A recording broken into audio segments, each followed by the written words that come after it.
Okay, നമ്മൾ ഇന്ന് ഒരു പുതിയ ചാപ്റ്റർ തന്നെയാണ് സ്റ്റാർട്ട് ചെയ്യുന്നത്. നമ്മുടെ ബെൻഡിങ് ഇക്വേഷൻ പോലെ തന്നെ സിമിലർ ആയിട്ടുള്ള ഒരു ചാപ്റ്റർ ആണ്. ഓക്കെ, നമ്മൾ ഇന്ന് ടോർഷൻ ഇക്വേഷനും അതുപോലെ തന്നെ സർക്കുലർ ഷാഫ്റ്റ്, ഓക്കെ,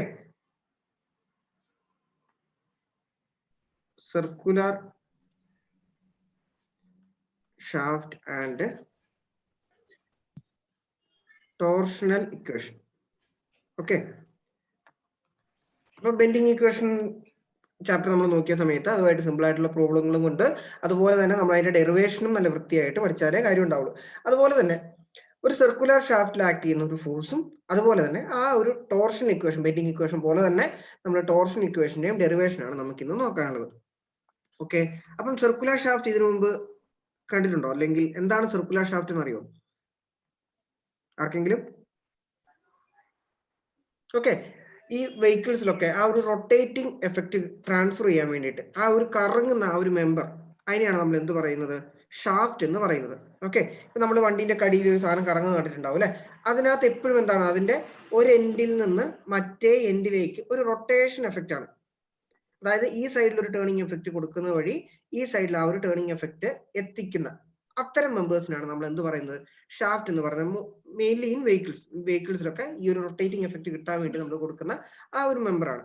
അപ്പോൾ നമ്മൾ ഈ ഒരു മെക്കാനിക്സ് അല്ലെങ്കിൽ ഈ ഒരു തിയറി ഓഫ് സ്ട്രക്ചേഴ്സ് പഠിക്കാൻ നേരത്ത് ഇങ്ങനെ ഒരു റൊട്ടേറ്റിംഗ് എഫക്റ്റ് ഒരു മെഷീനിലായിക്കോട്ടെ ഒരു സ്ട്രക്ചറിലായിക്കോട്ടെ ഒരു റൊട്ടേറ്റിംഗ് എഫക്റ്റ് ട്രാൻസ്ഫർ ചെയ്യാൻ നേരത്ത് ആ മെറ്റീരിയലിലേക്ക് വരുന്ന ഫോഴ്സ് അല്ലെങ്കിൽ ആ ഒരു മെറ്റീരിയലിന് എത്രമാത്രം ഈ ഒരു ഫോഴ്സ് എടുക്കാൻ പറ്റും അല്ലെങ്കിൽ ട്രാൻസ്ഫർ ചെയ്യാൻ പറ്റും എന്ന് നമ്മൾ മനസ്സിലാക്കണം. വേണ്ടേ? അതിനു വേണ്ടിയിട്ടാണ് നമ്മൾ ഈ ഒരു ടോർഷൻ ഇക്വേഷൻ നമ്മൾ ഉപയോഗിക്കുന്നത്. ഓക്കെ ആണോ? ഓക്കെ, അപ്പൊ നമ്മൾ ബെൻഡിങ് ഇക്വേഷൻ പറഞ്ഞ പോലെ തന്നെ ഈ ടോർഷൻ ഇക്വേഷനിൽ എന്തുണ്ട്? കുറച്ച് അസംപ്ഷൻസ് ഉണ്ട്. ഓക്കെ, നിങ്ങൾ ആ അസംപ്ഷൻസ് ഒന്ന് സെർച്ച് ചെയ്യുക, എന്നിട്ട് ഒരു പേജ് വിട്ടിട്ട് അതൊന്ന് നിങ്ങളുടെ നോട്ടിലേക്ക് എഴുതുക. Okay, assumptions of torsion equation. അപ്പൊ ഞാൻ നേരെ ഡെറിവേഷനിലേക്കാണ് പോകുന്നത്. മറ്റേതുമായിട്ട് തന്നെ സിമിലർ ആണ്. അപ്പൊ നിങ്ങൾ അതൊന്ന് സെർച്ച് ചെയ്യുക, ടെക്സ്റ്റിലോ അല്ലെങ്കിൽ നിങ്ങൾ നെറ്റിൽ നോക്കിയാലും ഈ അസംപ്ഷൻസ് കാണും. അത് നിങ്ങൾ സ്വന്തം ഒന്ന് ഈ ക്ലാസ്സിന് ശേഷം ആ ഒരു 5-6 അസംപ്ഷൻ ഉണ്ട്, അതൊന്ന് നിങ്ങൾ നോട്ടിലേക്ക് പകർത്തുക. ഓക്കെ, പകർത്തിയാൽ മാത്രം പോലെ പഠിക്കാൻ വേണം കേട്ടോ. അപ്പൊ ഞാൻ ഇനി ഡെറിവേഷനിലേക്ക് പോവാണ്. കുഴപ്പമില്ലല്ലോ, കാരണം ഡെറിവേഷൻ നിങ്ങൾക്ക് ഒറ്റയ്ക്ക് ചിലപ്പം വായിച്ചാൽ മനസ്സിലാക്കാൻ പറ്റിയെങ്കിലും അതുകൊണ്ടാണ്. പറ്റും, നിങ്ങളെ കൊണ്ട് ഒറ്റയ്ക്കാണെങ്കിലും ചെയ്യാനൊക്കെ പറ്റും. എന്നാലും ഞാനൊന്ന് സഹായിച്ചു നോക്കാം. ഓക്കെ, ആരാ അവിടെ ഒച്ചുണ്ടാക്കുന്നത്? ഓക്കെ, അപ്പോ ഞാൻ പറഞ്ഞു ഒരു സർക്കുലർ ഷാഫ്റ്റ് അല്ലെ? അപ്പം ഒരു സിലിണ്ടർ പോലത്തെ ഒരു ബോഡി. ഓക്കെ,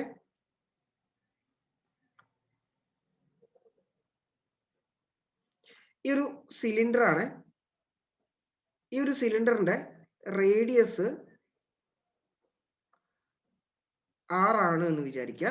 ഈ സിലിണ്ടറിന്റെ ലെങ്ത് L. ഓക്കെ, ഈ ഒരു ഭാഗം ഞാനൊരു ഫിക്സഡ് സപ്പോർട്ടിലേക്ക് വെച്ചേക്കുവാണ്, അല്ലെങ്കിൽ അത് ഞാൻ ഫിക്സ് ചെയ്ത് വെച്ചേക്കുവാണ്. ഓക്കെ, ഇപ്പൊ നിങ്ങൾക്ക് ഇത് മനസ്സിലാവണമെങ്കിൽ നിങ്ങളൊരു നിങ്ങളുടെ കയ്യിലിരിക്കുന്ന അല്ലെങ്കിൽ തൊട്ട് മുമ്പിലിരിക്കുന്ന ഒരു നോട്ട്ബുക്ക് എടുക്കുക. നോട്ടൊക്കെ മുമ്പിലുണ്ടാവുമല്ലോ അല്ലെ? നോട്ടും പേനയൊക്കെ മുമ്പിലുണ്ടെന്ന് വിചാരിക്കുന്നു. അല്ലെങ്കിൽ ഒരു പേനയാണെങ്കിൽ ഇങ്ങനെ പിടിക്കുക, എന്നിട്ട് നമ്മൾ അത് തിരിക്കാൻ നോക്കുക. പേനയാകുമ്പോൾ തിരിയത്തില്ല, നിങ്ങൾ നോട്ടിലാകുമ്പോഴത്തേക്കും വൃത്തിയായിട്ട് നിങ്ങൾക്ക് മനസ്സിലാവും. അതായത് ഇനിഷ്യലായിട്ട് ആ പേജുകൾ ഇങ്ങനെയായിരിക്കും ഇരുന്നിട്ടുണ്ടാവും അല്ലെ? ഓക്കെ, ഈ രീതിയിൽ നമ്മൾ ചുരുട്ടി പിടിക്കുക. ചുരുട്ടി പിടിച്ചതിന് ശേഷം നമ്മൾ ഒരു ഭാഗത്ത് പിടിച്ചതിന് ശേഷം മറ്റേ ഭാഗം ഒന്ന് തിരിക്കാൻ ശ്രമിക്കാം. മറ്റേ ഭാഗം തിരിക്കാൻ നേരത്ത് ഈ ഒരു ലെവല് മാറുന്നു കണ്ടിട്ടില്ലേ? അതായത് ഒരു ഭാഗം റൊട്ടേറ്റ് ആവും, പക്ഷെ മറ്റേ ഭാഗം ഫിക്സ് ആയതുകൊണ്ട് ഈ ഒരു സൈഡ് മാത്രമായിരിക്കും എന്താവുന്നത്? ബൾജ് ആവുന്നത്, അല്ലെങ്കിൽ ആ ഒരു റൊട്ടേറ്റിംഗ് എഫക്റ്റ് കിട്ടുന്നത്. അപ്പം ആ രീതിയിൽ നമ്മൾ ഇവിടെ ഒരു ടോർക്ക് അപ്ലൈ ചെയ്യുവാണെന്ന് വിചാരിക്കാം. എന്ത് അപ്ലൈ ചെയ്യുവാണ്? ഒരു ടോർക്ക്. ടോർക്ക് എന്ന് വെച്ചാൽ ഫോഴ്സ് പോലെ തന്നെ ആ ഒരു റൊട്ടേറ്റിംഗ് എഫക്റ്റ് ട്രാൻസ്ഫർ ചെയ്യാൻ വേണ്ടി കൊടുക്കുന്ന ആ ഒരു ഫോഴ്സിനെ കേട്ടോ നമ്മൾ ടോർക്ക് എന്ന് പറയുന്നത്. ടോർക്ക് റൊട്ടേറ്റിംഗ് എഫക്റ്റ് കിട്ടാൻ വേണ്ടിയിട്ട്. ഓക്കെ, അപ്പം ഈ ഒരു ബോഡിയിൽ ഇങ്ങനെ ഒരു ഫോഴ്സ് കൊടുത്തപ്പോഴത്തേക്കും ഇനിഷ്യലായിട്ട് ഈ ഭാഗം കൃത്യമായിട്ട് മനസ്സിലാക്കണം. ഇങ്ങനെ ഇരുന്ന ആ ഒരു ലൈൻ നമ്മൾ റൊട്ടേറ്റ് ചെയ്ത് കഴിഞ്ഞപ്പോഴത്തേക്ക് എന്ത് സംഭവിച്ചു? ഈ രീതിയിലേക്ക് മാറി. അതായത് ഇത് എയും ഇത് എ ഡാഷും. ഓക്കെ, ഈ ഇവിടെ നിന്ന് ഇങ്ങനെ ഒരു ഫോഴ്സ് കൊടുക്കുന്ന വഴി ഇവിടെ ഉണ്ടായിരുന്ന ആ ഒരു വസ്തു അല്ലെങ്കിൽ ആ ഒരു പോയിന്റ് ഈ പോയിന്റിലേക്ക് മാറി. അതുപോലെ തന്നെ ആദ്യം ഈ രീതിയിൽ ഇരുന്ന ആ ഒരു സ്ട്രെയിറ്റ് ലൈൻ ഒരു സ്ട്രെയിറ്റ് ലൈൻ ആണ്. ഓക്കെ, എന്ത് സംഭവിച്ചു? ഇവിടെ നമ്മൾ മാറ്റിയിട്ടില്ല അല്ലെ? അപ്പം ഈ രീതിയിൽ ഒരു ചെറിയ ബെൻഡിങ് വരുന്നു. കണ്ടോ? നിങ്ങളിപ്പോ നോട്ട് തിരിക്കുവാണെങ്കിൽ നിങ്ങൾക്ക് അത് കൃത്യം മനസ്സിലാവും. അപ്പം ഇതിന്റെ ഈ ഒരു ഇൻക്ലൂഡഡ് ആംഗിളിനെ ഞാൻ തീറ്റ എന്ന് ഡിനോട്ട് ചെയ്യുന്നു.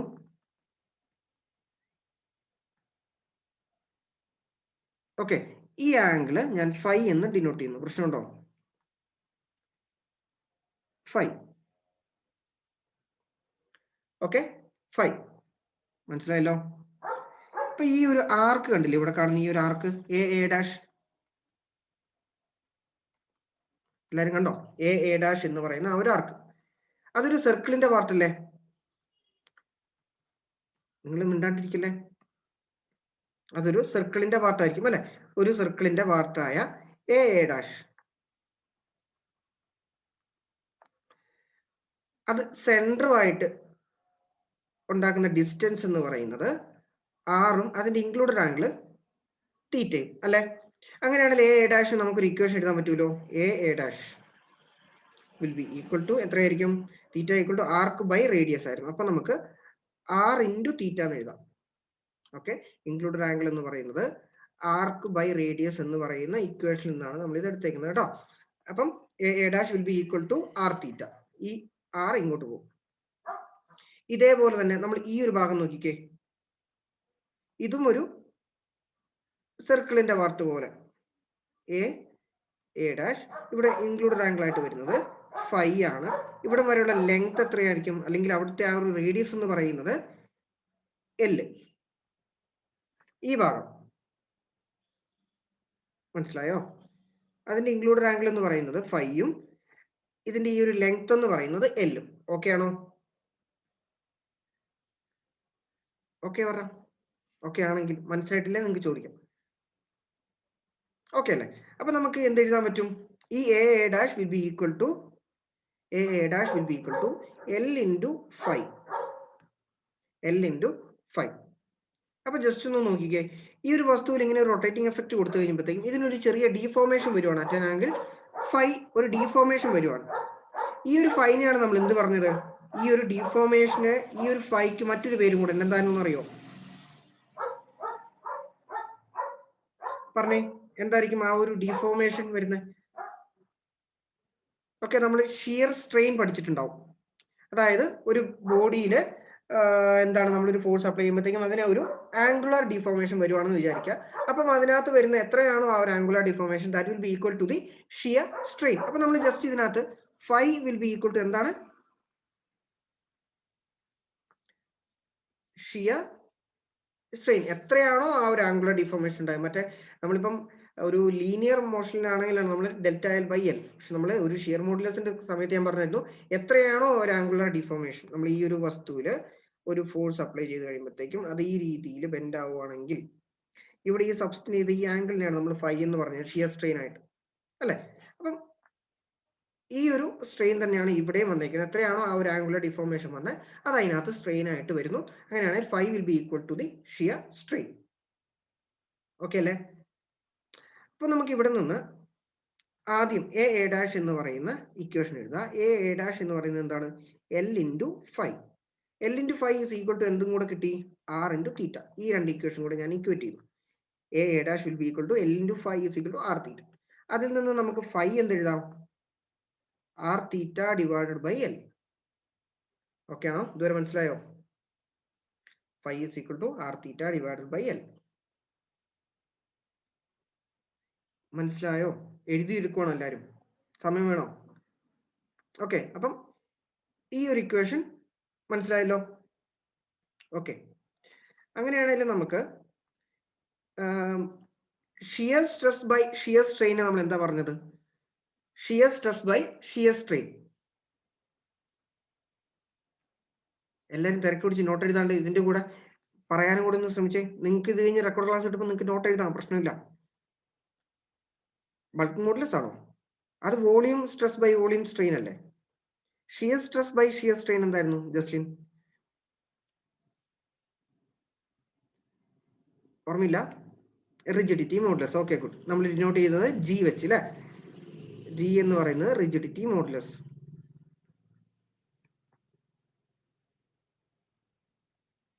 ഓക്കെ, അപ്പൊ ഞാൻ ഇതിനകത്ത് ഷിയർ സ്ട്രെസ്സിനെ ഞാൻ ടോ ആയിട്ട് ഡിനോട്ട് ചെയ്യുന്നു, തിരിഞ്ഞു കിടക്കുന്ന J.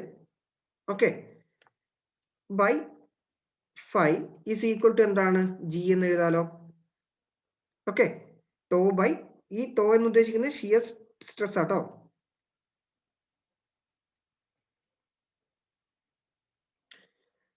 Shear stress by 5 is equal to G. G എന്ന് പറയുന്ന റിജിഡിറ്റി മോഡുലസ്. അങ്ങനെയാണെങ്കിൽ നമുക്ക് എന്ത് എഴുതാൻ പറ്റും? ഇവിടെ നിന്ന് 5 വിൽ ബി ഈക്വൽ ടു എന്താണ്? Tau divided by G. Okay ആണോ? 5 is equal to tau divided by G.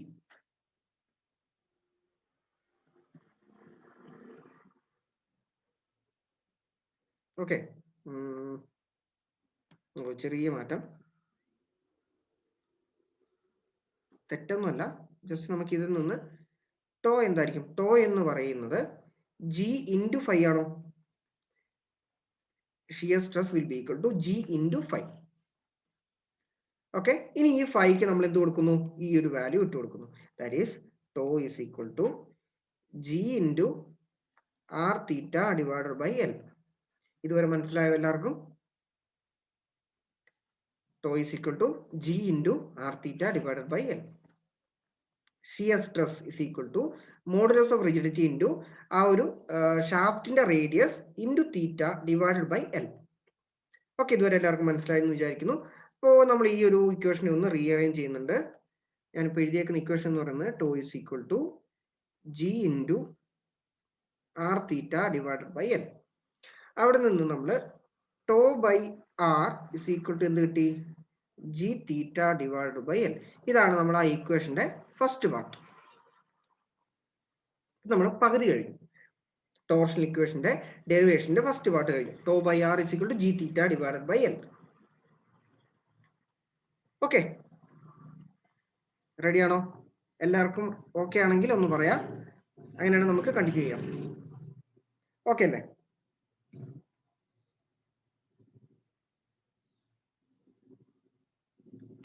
Okay,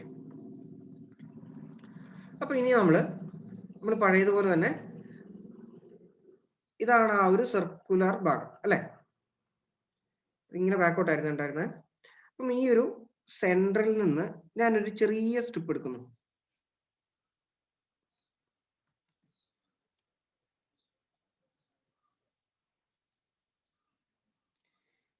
മൊത്തത്തിലുള്ള റേഡിയസ് എന്ന് പറയുന്നത് ക്യാപിറ്റൽ ആർ ആണെങ്കിൽ ഞാൻ എടുത്തിരിക്കുന്ന സ്ട്രിപ്പ് വരെയുള്ള സെന്ററിൽ നിന്നുള്ള ഡിസ്റ്റൻസ് സ്മോൾ ആർ. ഇതെപ്പോഴും അങ്ങനെ ആയിരിക്കുമല്ലോ അല്ലെ. ഔട്ടർ വരെയുള്ള ഡിസ്റ്റൻസ് എന്ന് പറയുന്നത് ക്യാപിറ്റൽ ആർ. ഈ ഒരു സ്ട്രിപ്പിന്റെ കട്ടി അല്ലെങ്കിൽ ആ ഒരു തിക്നെസ് എന്ന് പറയുന്നത് ഡി ആർ. ഇത്രയൊക്കെ ആണോ? നമ്മൾ എടുത്തിരിക്കുന്ന ചെറിയൊരു strip at a distance small R, അതിന്റെ തിക്നെസ് എന്ന് പറയുന്നത് ഡി ആർ. ഓക്കെ, എടി അപ്പോ ഇതിനകത്ത് ആക്ട് ചെയ്യുന്ന സ്ട്രെസ് നമ്മൾ എന്തായിരുന്നു എഴുതിയേ? ഇതിനകത്ത് ആക്ട് ചെയ്യുന്ന ഷിയർ സ്ട്രെസ് ആയിരുന്നു അല്ലെ നമ്മൾ എന്ത് എഴുതിയേക്കുന്നത്? ടോ ആയിട്ട് ഡിനോട്ട് ചെയ്ത. അപ്പം ഈ ഷിയർ സ്ട്രെസ്സിന് കാരണമാകുന്ന ഫോഴ്സ് എന്തായിരിക്കും? അതിന് ജസ്റ്റ് ഞാൻ ആ ഒരു ഷിയർ ഫോഴ്സിനെ എന്ത് ചെയ്യണം? Shear stress into area. അതായത് ഈ സ്ട്രിപ്പിൽ ആക്ട് ചെയ്യുന്ന ഷിയർ ഫോഴ്സ് എന്ന് പറയുന്നത് എത്രയായിരിക്കും? ഷിയർ സ്ട്രെസ്സിന് കാരണമാകുന്ന ആ ഒരു ഷിയറിംഗ് ഫോഴ്സ് എന്ന് പറയുന്നത് to into area. Shear stress into area. ഈ ഏരിയ എത്രയായിരിക്കും എല്ലാവരും ഒന്ന് പറയുമോ? നമ്മൾ ആ കൺസിഡർ ചെയ്തിരിക്കുന്ന ആ ഒരു സ്ട്രിപ്പിന്റെ ഏരിയ എത്രയായിരിക്കും? നമ്മളൊരു വള പോലെ ഓർത്താൽ മതി. ആ വളയുടെ സർക്കംഫറൻസ് ഇൻറ്റു അതിന്റെ തിക്നെസ്. ഒരു വള മനസ്സിൽ ഓർക്കാം, കയ്യിലിരിക്കുന്ന ഒരു വള അല്ലെങ്കിൽ ഒരു മോതിരം, അതിന്റെ ഏരിയ എന്ന് പറയുന്നത് എത്രയായിരിക്കും? അതിന്റെ സർക്കംഫറൻസ് ഇൻറ്റു അതിന്റെ തിക്നെസ്. സർക്കംഫറൻസ് എന്ന് പറയുന്നത് എത്രയായിരിക്കും? 2πr into D R. Okay അല്ലേ? πr സ്ക്വയർ ഡി ആർ അല്ല, πr സ്ക്വയർ എന്ന് പറഞ്ഞാൽ അതിന്റെ ഏരിയ ആണ്. നമുക്ക് ഇവിടെ വേണ്ട സർക്കംഫറൻസ് ഇൻറ്റു തിക്നെസ്. അപ്പം 2πr into D R. Okay, ഇപ്പൊ തെറ്റിച്ചോ കുഴപ്പമില്ല. നമ്മൾ എക്സാമിന് സമയമാകുമ്പോഴത്തേക്ക് നിങ്ങൾക്ക് അത് ഈ ഒരു മിസ്റ്റേക്ക് നമ്മൾ ഇനി ഓർത്തോളൂ, ഇനി മറക്കത്തില്ല. അതുകൊണ്ടാണ് നിങ്ങൾക്ക് ഇപ്പൊ തെറ്റാണെങ്കിലും നിങ്ങൾക്ക് പറയാം, പ്രശ്നമില്ല. ഓക്കെ, ഇന്ററാക്ട് ചെയ്യാൻ ശ്രമിക്കുക. അപ്പൊ ഷിയർ ഫോഴ്സ് എന്ന് പറയുന്നത് ടോ ഇൻറ്റു ഏരിയ. അപ്പം നമുക്ക് ടോ ഇൻറ്റു ഏരിയ എന്ന് പറയുന്നത് എത്രയാണ്? 2πr into dr. ഓക്കെ, അപ്പം നമ്മൾ ഒരു ലീനിയർ കേസിൽ ഫോഴ്സ് കാരണം ഉണ്ടാകുന്ന മൊമെന്റ് പോലെ നമ്മൾ ഈ ഒരു rotating effect of A shear force ആണ് നമ്മൾ എന്തായിട്ട് എടുക്കേണ്ടത്?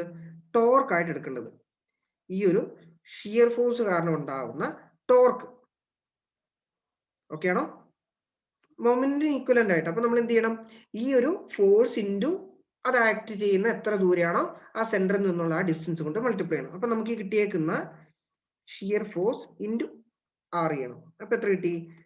To into 2πr dr into R. അപ്പം ഇവിടെ നിന്ന് ഞാൻ ഈ ടോയ്ക്ക് ഒരു ഇക്വേഷൻ കൂടെ എഴുതുന്നുണ്ട്. Tau will be equal to g theta divided by L into R അല്ലേ? അത് വാല്യൂ ഞാൻ ഇങ്ങോട്ട് കൊടുക്കുവാണ്.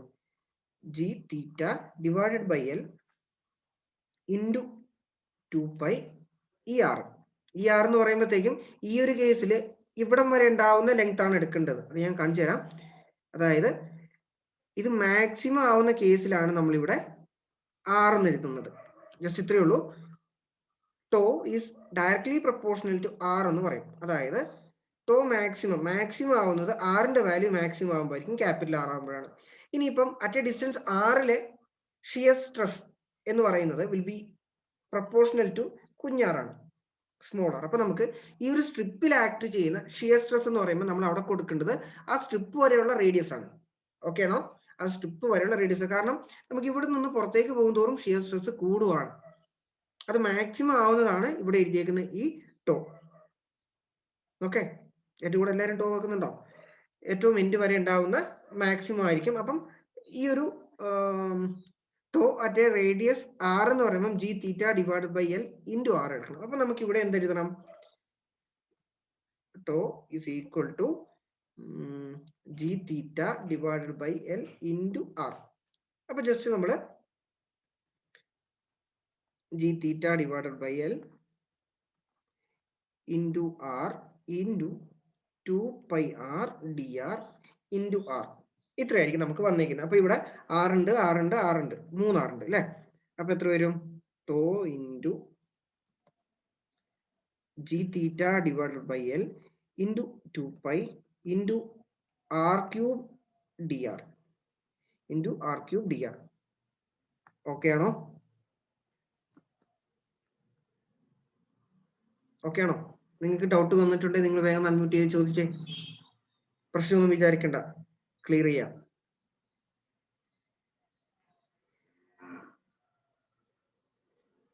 കുഴപ്പമുണ്ടോ?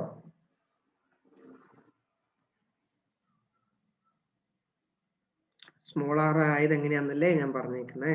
അതായത് ഇവിടെ നിന്ന് പുറത്തേക്ക് പോകുന്തോറും അറ്റ് എ ഡിസ്റ്റൻസ് ആറിൽ ഉണ്ടാവുന്ന ഷിയർ സ്ട്രെസ് എന്ന് പറയുന്നത്, അതായത് ഈ ഒരു ടോയിന്റെ ഇക്വേഷൻ നമ്മൾ ഇങ്ങനെയാണ് എഴുതിയേക്കുന്നത്. ഞാൻ കാണിച്ചു തരാം. Okay, tau by R is equal to G theta by L എന്ന് എഴുതി. ഈ ടോ എന്ന് പറയുന്നത് tau is equal to G theta divided by L into R. ഇതിന് പറ്റുന്ന മാക്സിമം വാല്യൂ ആണ്. നമ്മൾ ഇവിടെ നിന്ന് ഒരു കൺക്ലൂഷൻ എടുക്കും. Tau is proportional to R. അതായത് ടോ മാറുന്നത് റേഡിയസ് ഓഫ്, അതായത് ആ ഒരു സെന്ററിൽ നിന്ന് എത്ര ദൂരെയാണോ അതനുസരിച്ച് ഈ ഒരു ഷിയർ സ്ട്രെസ് മാറുന്നുണ്ട്. അപ്പം ഈ ടോയിന്റെ മാക്സിമം വാല്യൂ ആവുന്നത് സെന്ററിൽ നിന്നുള്ള ഡിസ്റ്റൻസ് മാക്സിമം ആവുമ്പോഴാണ്. സെന്ററിൽ നിന്നുള്ള മാക്സിമം ഡിസ്റ്റൻസ് എന്ന് പറയുന്നത് നമ്മൾ ആ ഉപയോഗിക്കുന്ന ഷാഫ്റ്റിന്റെ റേഡിയസ് ആയിരിക്കും, അതായത് ആർ. ഇനി അതിന് മിനിമം വാല്യൂ ആകുമ്പോൾ എവിടെയായിരിക്കും? മിനിമം വാല്യൂ എന്ന് പറയുന്നത് when distance from the centre is minimum. അതായത് അവിടെ ആർ എന്ന് പറയുന്നത് 0 ആകുമ്പോൾ, അല്ലെങ്കിൽ സെന്ററിൽ ഷിയർ സ്ട്രെസ് എന്ന് പറയുന്നത് 0 ആയിരിക്കും സർക്കുലർ ഷാഫ്റ്റിന്റെ കേസിൽ. ഇനി shear stress at a distance R എന്ന് പറയുമ്പോൾ എന്തായിരിക്കും? G theta divided by L into അവിടം വരെയുള്ള ആ ഒരു ഡിസ്റ്റൻസ്. അങ്ങനെയാണ് നമ്മൾ ഇവിടെ എന്ത് എഴുതിയത്? Tau at a distance R is equal to G theta divided by L into R, അവിടം വരെയുള്ള ഡിസ്റ്റൻസ്. ഓക്കെ ആണോ അലീന? റെഡി ആയോ?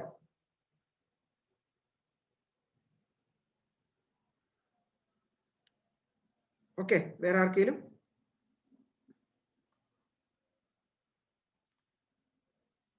ഓക്കെ അല്ലേ? ഓക്കെ, അപ്പൊ ഇപ്പൊ നമ്മൾ ഒരു സ്ട്രിപ്പിന്റെ ആണ് എടുത്തേക്കുന്നത്. അങ്ങനെ നമ്മൾ കുറേ സ്ട്രിപ്പുകൾ എടുക്കുന്നുണ്ടെന്ന് വിചാരിക്കാം. ഇതിന്റെ എല്ലാത്തിന്റെയും കൂടെ സം ആയിരിക്കും മൊത്തത്തിൽ ഈ ഒരു ബോഡിയിലേക്ക് ആക്ട് ചെയ്യുന്ന ടോർക്ക്. അതിന്റെ എല്ലാത്തിന്റെയും കൂടെ സം ചെയ്യുമ്പോഴായിരിക്കും നമുക്ക് ടോട്ടൽ ആയിട്ട് കിട്ടുന്നത്. അപ്പൊ എന്തായിരിക്കും നമുക്ക് ഇവിടെ കിട്ടിയേക്കുന്ന ടോർക്ക് എന്ന് പറയുന്നത് G theta divided by L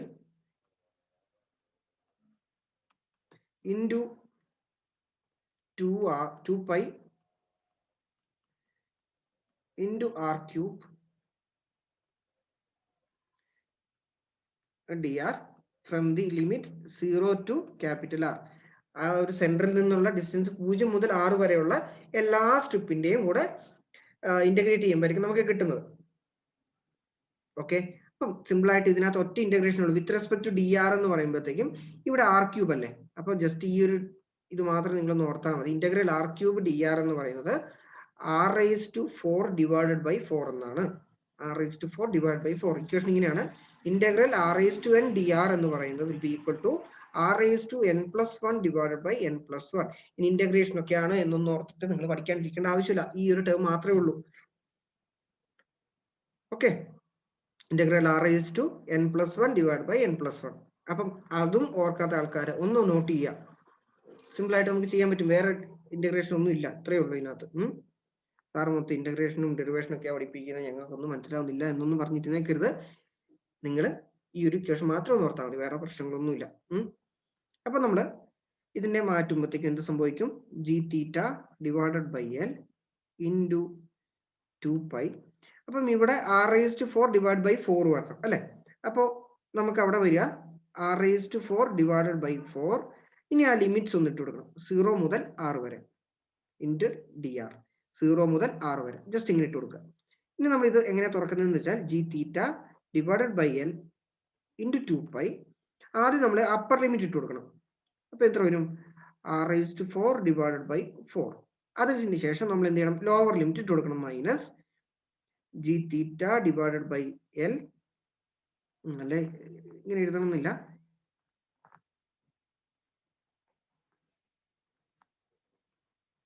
G theta divided by L into 2 pi. ആദ്യം നമ്മൾ അപ്പർ ലിമിറ്റ് ഇട്ട് കൊടുത്തു. ഇനി ലോവർ ലിമിറ്റ് എടുക്കണം. 0 raised to 4 by 4. 0 raised to any term എന്ന് പറയുമ്പോൾ 0 തന്നെയാണ്. അപ്പൊ നമുക്ക് ഇക്വേഷൻ എങ്ങനെ വരും? G theta divided by L into 2 pi into capital R raised to 4 divided by 4. അതായത് ഈ സ്മോൾ ആർ ക്യാപിറ്റൽ ആർ എങ്ങനെയായിരുന്നു മനസ്സിലായത്? നമ്മൾ അപ്പർ ലിമിറ്റ് ഇട്ട് കൊടുക്കണം, അല്ലാണ്ട് അവിടെ സ്മോൾ ആർ എഴുതി വെച്ചാൽ നമുക്ക് തെറ്റിപ്പോകും. ഓക്കെ, അപ്പർ ലിമിറ്റ് ഇട്ട് കൊടുത്തു. ലോവർ ലിമിറ്റ് ഇല്ലാത്തത് കൊണ്ട് ജസ്റ്റ് ഈ ഒരു അപ്പർ ലിമിറ്റ് ഇട്ട് വെച്ച് നിങ്ങൾക്ക് വേണം പരിപാടി നിർത്താം. പിന്നെ അതങ്ങനെ എടുത്തോണ്ട് പോകണമെന്നില്ല. ഓക്കെ ഓക്കെ പറഞ്ഞേ.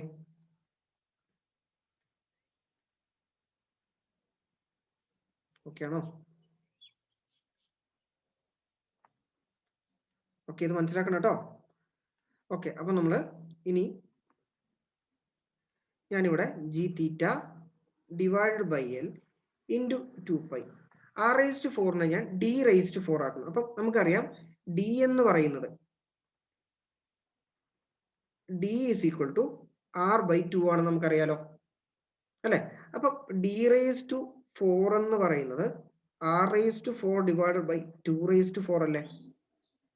ഈ 2 raised to 4 എന്ന് പറയുമ്പോൾ ഇത്രയേ ഉള്ളൂ, 2 into 2 into 2 into 2. Okay, 2 into 2 into 2 into 2.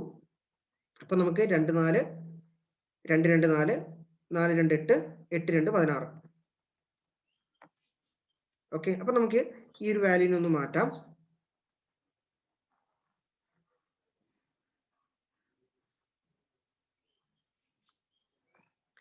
Into D raised to 4 divided by ഈ 4 അവിടെ തന്നെ ഉണ്ട് കേട്ടോ.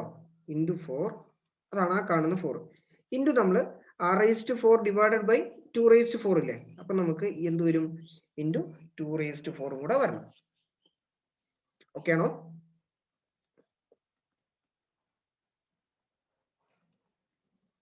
ഓക്കെ, ഞാൻ പറഞ്ഞതിൽ മാറിപ്പോയെന്ന് തോന്നല്ലോ.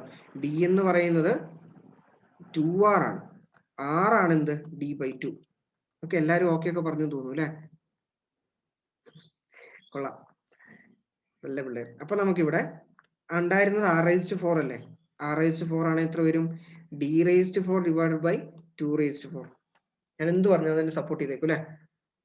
ഇങ്ങനെ വേണം. മനസ്സിലായോ? അപ്പൊ നമ്മളിവിടെ r⁴ മാറ്റാൻ നേരത്തെ എന്ത് വരും? d⁴ divide by 2⁴.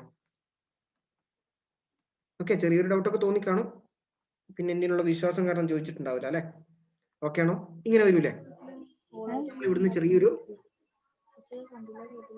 വെട്ടും കുത്തും നടത്തുന്നുണ്ട്. ഇവിടെ 2 വരും അല്ലെ? 2πയിൽ നിന്ന് 4 ഡിവൈഡ് ചെയ്താൽ താഴെ ഒരു 2 വരും. അപ്പൊ നമുക്ക് ആൻസർ എങ്ങനെ വരും?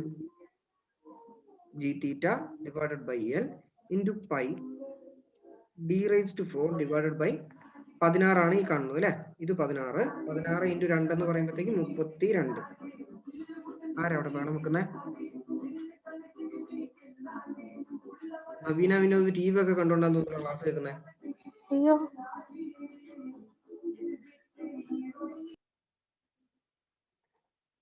എല്ലാവിധ പരിപാടികളും നടക്കട്ടെ കേട്ടോ. അതിന്റെ ഇടയ്ക്ക് സൈഡായിട്ട് ക്ലാസ്. ഓക്കെ, അപ്പൊ g⁵ divide by l into pi d⁴ divide by 32. Okay, ഈ പൈ d⁴ ബൈ 32 നിങ്ങൾ എവിടെയെങ്കിലും കേട്ടിട്ടുണ്ടോ? പൈ d⁴ ബൈ 32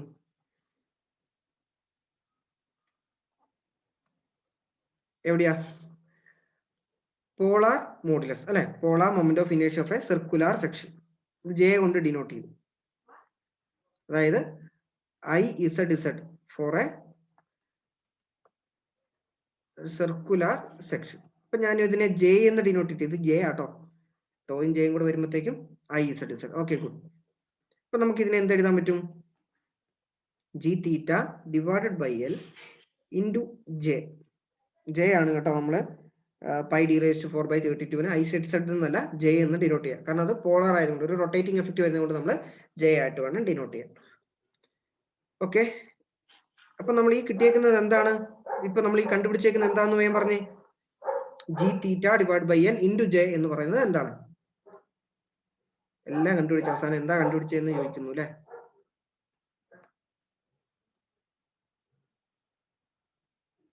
ആലോചിച്ച് കാണും എന്താണ് ഇപ്പൊ കിട്ടുന്നില്ല. കിട്ടുന്നുണ്ടോ? വേഗം പറഞ്ഞേ. ടോർക്ക്. ഓക്കെ, ഗുഡ് അല്ലെ? അപ്പൊ നമുക്ക് ടോർക്കിനെ ഡിനോട്ട് ചെയ്തത് ടി. അപ്പൊ നമുക്ക് എന്ത് കണ്ടുപിടിക്കാൻ പറ്റി? T is equal to g⁵ divided by l into J. അപ്പൊ നമുക്ക് എന്ത് എഴുതാം? T by J is equal to g⁵ divided by l. ഇതാണ് നമ്മുടെ സെക്കൻഡ് പാർട്ട്. നമുക്കൊന്നുകൂടെ മാറ്റി എഴുതാം. നമുക്ക് ആദ്യം കിട്ടിയേക്കുന്നത് tau by R is equal to g⁵ divided by l എന്ന് കിട്ടി. രണ്ടാമത് നമുക്ക് കിട്ടിയേക്കുന്നത് T by J is equal to g⁵ divide by l എന്ന് കിട്ടി. ഈ രണ്ടും കൂടെ നമ്മൾ അങ്ങോട്ട് ഇക്വേറ്റ് ചെയ്യും. എന്തായിരിക്കും? T by J is equal to g⁵ divided by l is equal to tau by R. ഇതാണ് നമ്മുടെ ടോർഷണൽ ഇക്വേഷൻ.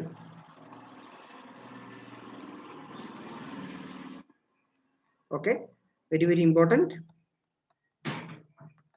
കാരണം ഈ ഡെറിവേഷൻ നിങ്ങൾക്ക് ചോദിച്ച് കാണാറുണ്ട്. ഓക്കെ, അപ്പൊ നിങ്ങൾ ഇതും ഒന്ന് പഠിക്കണം. മറ്റേത് പഠിച്ച പോലെ തന്നെ ഈ ഒരു ടേംസും കൂടെ ഒന്ന് നിങ്ങൾ പഠിക്കണം കേട്ടോ. അപ്പം ഇതിനകത്ത് ടി എന്ന് പറയുന്നത് ആക്ട് ചെയ്യുന്ന ടോർക്ക് ടി, ജെ എന്ന് പറയുന്നത് എന്താണ്? Polar moment of inertia. Polar moment of inertia. G എന്ന് പറയുന്നത് എന്താണ്? Rigidity modulus.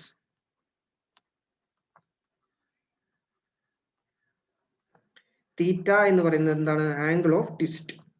Angle of twist. Salim Kumar പറയുന്ന പോലെ ആംഗിൾ ഓഫ് ട്വിസ്റ്റ്. അതിനെയാണ് നമ്മൾ തീറ്റ എന്ന് പറയുന്നത്. എൽ എന്ന് പറയുന്നത് length of the shaft. Tau എന്ന് പറയുന്നത് ഷിയർ സ്ട്രെസ്. പിന്നെ ഏറ്റവും അവസാനം ആർ എന്ന് പറയുന്നത് റേഡിയസ് ഓഫ് ഷാഫ്റ്റ്.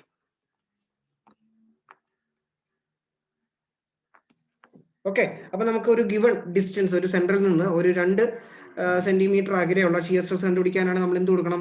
അവിടെ നമ്മൾ എന്ത് കൊടുക്കണം? ഈ ആറിന് നമ്മൾ 2 സെന്റിമീറ്റർ എന്ന് കൊടുക്കണം. അപ്പൊ നമുക്ക് ടോ കണ്ടുപിടിക്കാൻ സാധിക്കും. ഇതിനകത്ത് ഏതെങ്കിലും ബാക്കി വാല്യൂസ് അറിയുന്നുണ്ടെങ്കിൽ. ആ രീതിയിലായിരിക്കും നിങ്ങൾക്ക് ക്വസ്റ്റ്യൻസ് വരിക. അപ്പോൾ നമുക്ക് ഇനി ഒരു ക്വസ്റ്റ്യൻസ് നമുക്ക് അടുത്ത ക്ലാസ്സിൽ ചെയ്യാം. അപ്പോൾ ഇന്നത്തെ സെക്ഷൻ നമ്മൾ വൈൻഡപ്പ് ചെയ്യുകയാണ്. ഓക്കെ, ആർക്കെങ്കിലും ഡൗട്ട് ഉണ്ടെങ്കിൽ നിങ്ങൾക്ക് അൺമ്യൂട്ട് ചെയ്യാൻ ചോദിക്കാം. ഇത്രയും ടേംസ് പഠിക്കണം, ഈ ഇക്വേഷൻ പഠിക്കണം, അതിന്റെ ഡെറിവേഷൻ പഠിക്കണം. പിന്നെ അസംഷൻസ് ഞാൻ പറഞ്ഞു, നിങ്ങളുടെ നോട്ടിൽ അതൊന്ന് എഴുതിയെടുക്കണം കേട്ടോ. എഴുതിയെടുത്താൽ മാത്രം പോരാ, പഠിക്കാൻ വേണം. ഓക്കെ, നിർത്താം.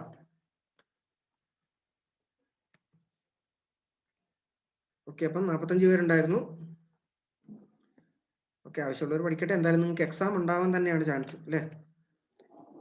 സെം കഴിയുന്തോറും നിങ്ങൾക്ക് എന്തായാലും എക്സാം ഉണ്ടാവും, പഴയ പോലെ ആയിരിക്കില്ല.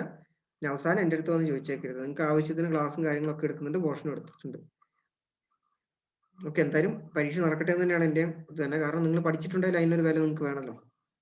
വെറുതെ പാസ്സായി പോകുന്ന പരിപാടി വേണ്ട പക്ഷേ എന്തായാലും അല്ലേ? അപ്പം നല്ല രീതിയിൽ പിന്നെ പഠിക്കുക. TS നല്ലൊരു സബ്ജക്റ്റ് ആണ്. അതുപോലെ തന്നെ നല്ലോണം പഠിച്ചാലേ മാർക്കും സ്കോർ ചെയ്യാം. അല്ലാണ്ട് ഉഴപ്പി വെറുതെ പാസ്സാവത്തില്ല. എക്സാം ആകുമ്പോഴത്തേക്കും ഇത് തന്നെ പറയണം. ഓക്കെ, ഇനി നമുക്ക് ശരിക്കും ഒരു ചാപ്റ്ററും കൂടെ ഉള്ളൂ. ഇതിന്റെ പ്രോബ്ലം കഴിഞ്ഞാൽ ഒരു ചാപ്റ്ററും കൂടെ കഴിഞ്ഞാൽ TS തീരും. അതൊരു സിമ്പിൾ ചാപ്റ്റർ ആണ്. അതിന്റെ ബാക്കി ആ മൊഡ്യൂളിന്റെ ബാക്കി ചാപ്റ്റേഴ്സ് ഒക്കെ തീർത്തിട്ടുണ്ട്. ഒരു ചാപ്റ്ററും കൂടെ നമുക്കുള്ളൂ കേട്ടോ. അതോടെ TS എൻ്റെ ഭാഗം കഴിയും. പിന്നെ നിങ്ങളുടെ ഉത്തരവാദിത്വമാണ് പഠിക്കുക എന്നുള്ളത്. ഓക്കെ, നിങ്ങൾക്ക് എക്സാമിന്റെ തലേദിവസം വരെ യൂട്യൂബിൽ വീഡിയോ ഉണ്ടാവും എന്ന് ഓർത്തിട്ട് തലേദിവസത്തേക്ക് ഇരുന്നിട്ട് കാര്യമില്ല. എന്തായാലും ഞാൻ ഒരാഴ്ചയും കൂടെ കഴിയുമ്പോഴത്തേക്ക് എല്ലാ വീഡിയോസും മാറ്റും. കാരണം നിങ്ങളൊന്നും പഠിക്കുന്നില്ല. അപ്പം നിങ്ങൾക്ക് അതിനുശേഷം നിങ്ങൾ ഉണ്ടാക്കിയ നോട്ടൊക്കെ നോക്കിയിട്ട് ഇരുന്ന് പഠിക്കണം. അല്ലാണ്ട് പരീക്ഷ തലേദിവസം നിങ്ങൾ വീഡിയോ കൊണ്ടിരുന്നിട്ട് കാര്യമൊന്നുമില്ല. ഓക്കെ, ഞാൻ ഇപ്പോഴേ പറഞ്ഞിട്ടുണ്ട്, ലൈവ് ക്ലാസ് അറ്റൻഡ് ചെയ്യുന്നവർ പറഞ്ഞേക്കാം, ഞാൻ എന്തായാലും എക്സാം വരെ വീഡിയോ വെക്കത്തില്ല. നമ്മുടെ പോർഷൻ തീരുന്നതിന് ശേഷം ഞാൻ എല്ലാ വീഡിയോസും റിമൂവ് ചെയ്യുന്നതാണ്. അപ്പൊ നിങ്ങൾ മിസ്സായ ക്ലാസ്സുകൾ ഇപ്പൊ തന്നെ അപ്ലോഡഡ് വീഡിയോസ് ഒക്കെ നോക്കുക, അത് പഠിച്ചേക്കുക. Okay, thank U. അല്ലെങ്കിൽ നിങ്ങൾ പരീക്ഷേന്റെ തലേദിവസം വരെ അത് ഉണ്ട് എന്ന് വിചാരിച്ച് പഠിക്കാണ്ടിരിക്കും. ആ ഒരു മാറ്റം കിട്ടാൻ വേണ്ടിയിട്ടാണ്. Okay, thank you, by.